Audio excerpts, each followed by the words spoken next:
Allez, bonjour à tous et à toutes. Fin de ce championnat du monde 2024 à Béthune, les amis. On se retrouve avec Stéphane Potelet.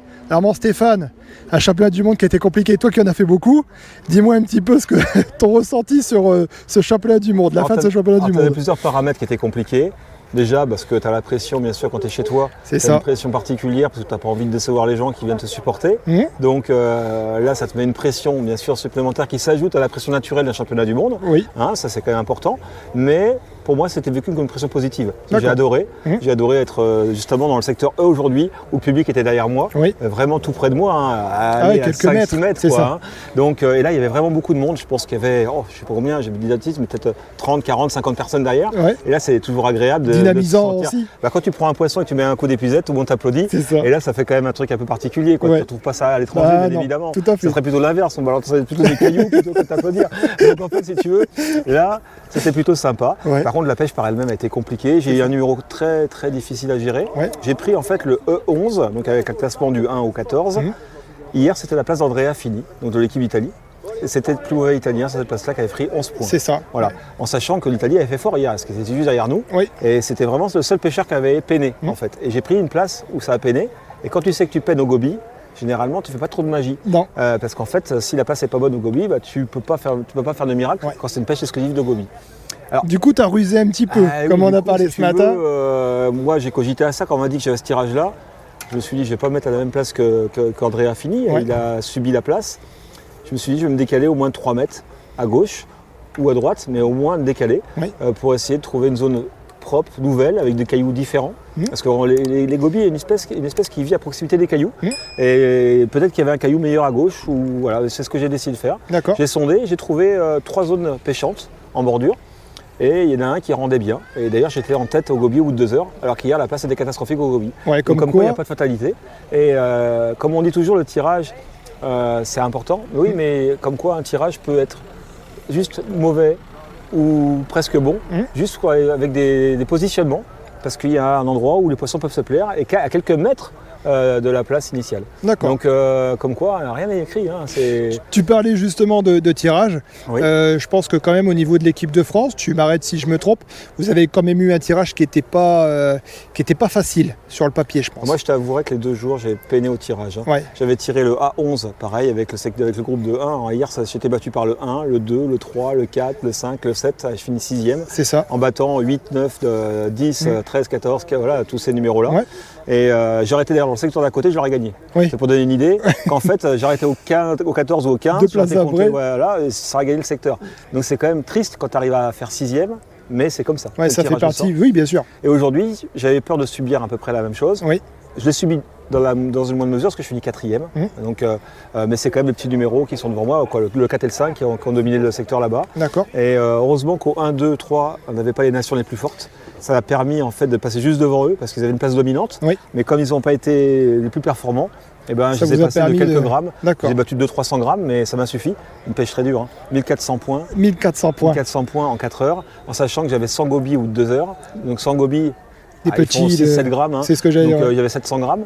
Et j'ai refait 700 grammes au large en prenant principalement 4 plaquettes. Mais 4 plaquettes en 1h30, 2 heures. Je peux te dire que c'est long. C'est long. Et j'ai pas pris autre chose que ça là-haut et j'ai pas eu beaucoup de touches.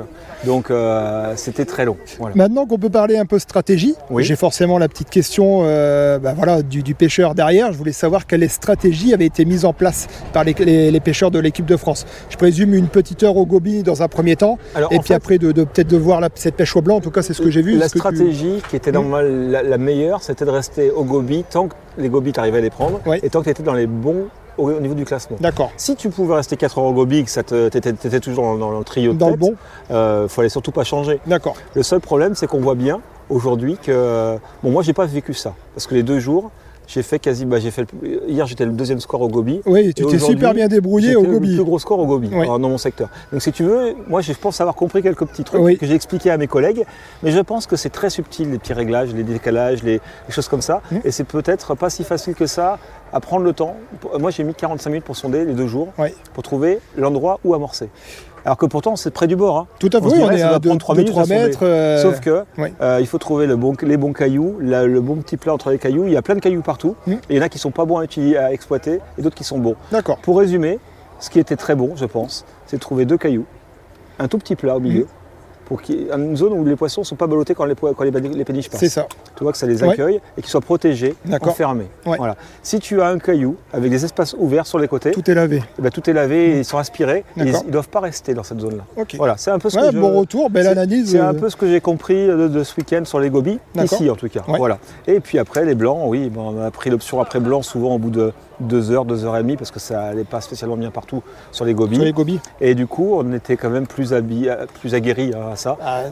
Et donc, je sais que Stéphane Lader a fait une démonstration aujourd'hui en faisant une petite pêche très très technique C'est ça. en étant agressif à la coupelle. Oui. C'est pas des grosses boules, mais Non, mais- régulièrement. Oui. C'est-à-dire tout le temps, comme si on faisait une pêche de rappel, mais à la ça. coupelle. C'est ça. En gros, c'est ça. Ouais.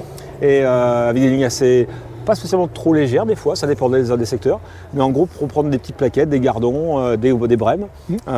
C'est ce que j'ai fait aujourd'hui. J'en ai pris 4 malheureusement, des plaquettes, mais en gros c'était la même stratégie. Tu pêchais en quel poids de ligne? Moi j'ai pris entre 1 et 2 grammes, D'accord. suivant les moments. Suivant les moments, avec Suivant le les coudées, bassinet. voilà, c'est ça. Ouais. Et j'ai pris en fait une en 1 gramme, c'était vite fait, 2 en 2 grammes et une en 1 gramme et demi. Tu vois, j'ai D'accord. pris avec les Ouais, 3 avec lignes, finalement, avec toutes les bonnes. avec toutes les lignes, en fonction des courants. Et j'allais te demander, hier ça a été calme au niveau de la navigation. Aujourd'hui, j'ai l'impression que c'était l'enfer. C'est une Tu catastrophe.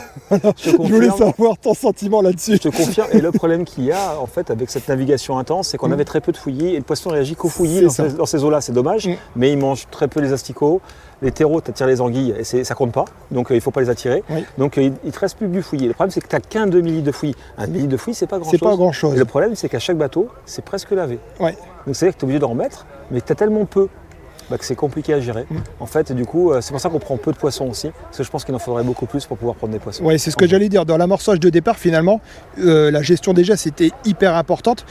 Vous n'avez pas dû mettre beaucoup de fouilles pour garder un maximum, je pense. Ouais, même voilà. pas un huitième, donc ça ne représente rien. Hein. C'est un Une petit petite bocal boîte. tout comme ça, ça ne représente euh, rien. Donc on met ça au fond. Il suffit qu'il y ait 3, 4, 5, 6 poissons qui passent à un moment donné. C'est fini. Ça va le tour en 2 secondes en fait. D'accord. Et le problème, c'est qu'à seul coup, tu avais un bateau.